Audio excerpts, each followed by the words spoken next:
I like the dog. It's friendly. Hello, and welcome back to my channel, Box Office Poison. If you're new to my channel, hello! My name is Moxie McMurder, and I want to talk to you today about a film, a somewhat gentle satire, about the absurdity of beauty pageants and the people involved in them. No, I'm not talking about Drop Dead Gorgeous, but I will be talking about it later because of course we're going to talk about it later. The real ones know. The most popular spectator sport in America is not the Super Bowl, or the Olympics, or the World Series, or the Heavyweight Championship. It's the beauty pageant. Smile, released in 1975 and directed by Michael Ritchie, who is responsible for some classic films like The Candidate, Fletch, and The Golden Child. But Smile was actually a box office flop on release. I don't know how I found out about the film Smile. All I know is that it's been in my to-watch list for a while now, and I decided to stick it on, and I'm so glad I did, because I was in the mood for something specific. Something from the 70s, something cozy, low-key, but fun. You know the vibe. I saw the poster on my watch list and was reminded of this film's existence. I mean, seriously, nobody talks about this film.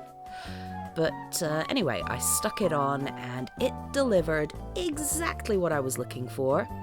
It was giving Robert Altman-esque vibes mixed with some Christopher Guest fun. The film stars Bruce Dern, Annette O'Toole, Barbara Feldon, Joan Prather, Nicholas Pryor, and a couple of blink and you'll miss them appearances of Colleen Camp. Go on. I'll be right behind you. That's why I'm nervous. And Melanie Griffith in small roles. And also Violet Beauregard herself, Denise Nickerson. Smile is about the Young American Miss Pageant, which takes place in Santa Rosa, California, where 30 girls have travelled from all over the country to compete. A lot of the film was actually shot in and around the Veterans Memorial Auditorium in Santa Rosa, and from what was shown, bearing in mind this is the mid-70s, it seems like Santa Rosa was a bit of an average, somewhat sleepy town, and that the arrival of the pageant is such a break from the norm that the people in the area really get into the whole spectacle of the pageant. It's shot in an almost documentary style, but it doesn't fully commit to that format by having people address the camera or anything like that, and there are moments where a camera crew just wouldn't be. So, it's not strictly speaking a mockumentary, but it is pretty close. We get snippets of everyone's lives, from the contestants to the people running the pageant, and how that job affects their home lives and their outlook on life.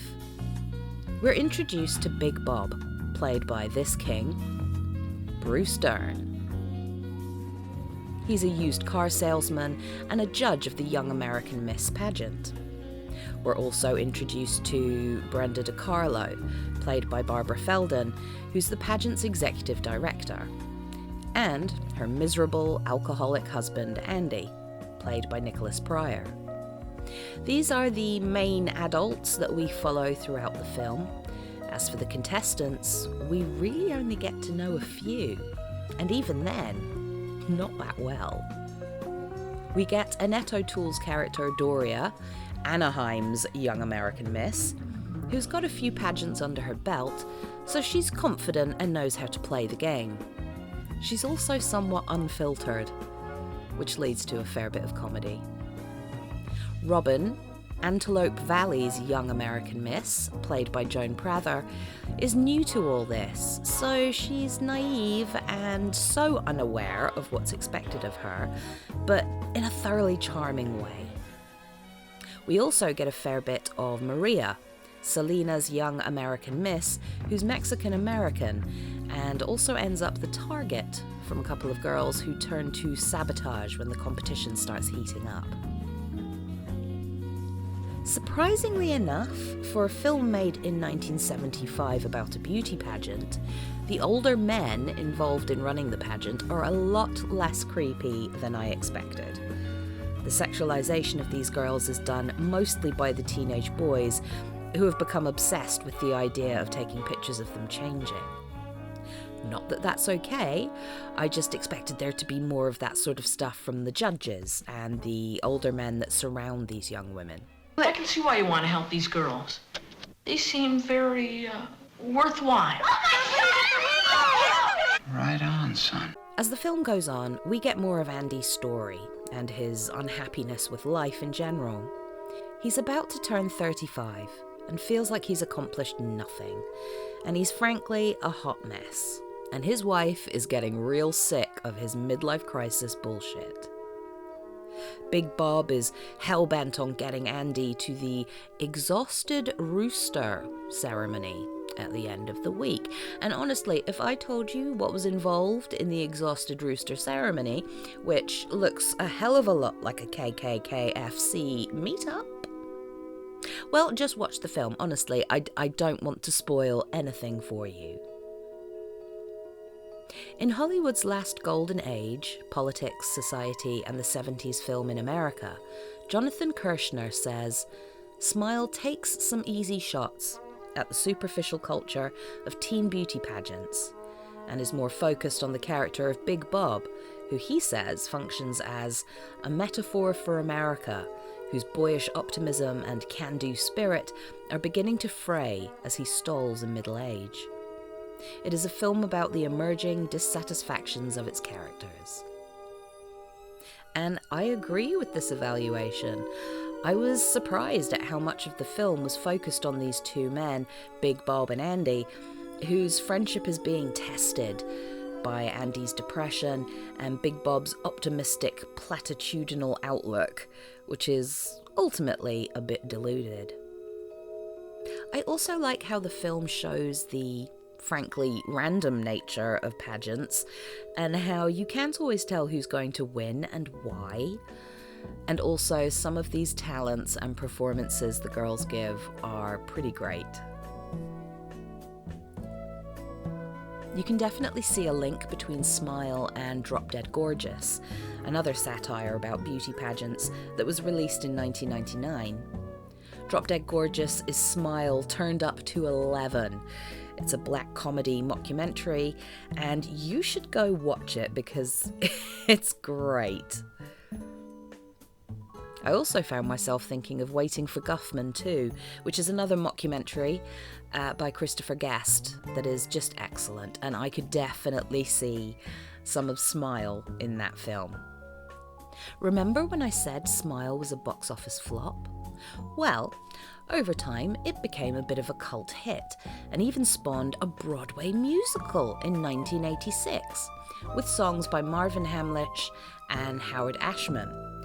And if that means nothing to you, both these men had incredible careers, but you'd know Howard Ashman from his work on Little Shop of Horrors, The Little Mermaid, Beauty and the Beast, and Aladdin. Marvin Hamlisch wrote the score for The Swimmer, which is a film I covered last year, and I recommend you check it out because it's fantastic. He composed the score for Chorus Line, which I pretty much sing on a weekly basis. One singular sensation, every little step she takes. And he co-wrote Nobody Does It Better for The Spy Who Loved Me. Glang! Glang-a-lang-a-lang-a-lang-a-lang.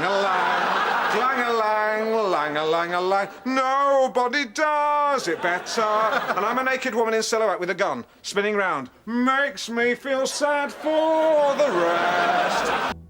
Point is, they're both a bit of a big deal. So this musical version really piqued my interest, and lucky me, there is a version up on YouTube.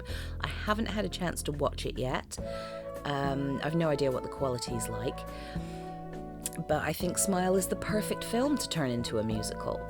And I can't help but wonder if Wait in the Wings would ever consider covering it. Shout out to that channel, I watch them a lot, they do great documentaries about musicals, go check them out. So overall, Smile is absolutely worth your time. It's not exactly biting satire, but it does the job. You'll get some laughs out of it, and maybe even a few gasps, as sabotage and attempted murder plays out. The performances are all fantastic, as I'm sure you can imagine, and I love the way the film is shot in terms of the intimacy between the characters and that small town feel. They really nailed that.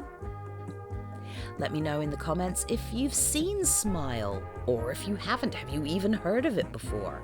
I'm surprised it's taken me this long to even know that the film existed. I hope you enjoyed this video and that 2024 is so far treating you well. Before I go, I want to give a shout out to my patrons, Veronica, John Cleveland and Paul. You guys have really helped me keep my momentum going in continuing to make these videos and just supporting the channel in general. You guys are awesome. I don't love asking people to join my Patreon, but the link is there in my description box along with my Ko-fi account, which, by the way, I think I've been mispronouncing this whole time. I think it's supposed to be Ko-fi, like lo-fi. But anyway, if you'd like to support me in my titchy corner of the internet, then you can buy me a coffee or become a patron for £3 a month. Have a great day. Don't forget to water your plants and stay spooky.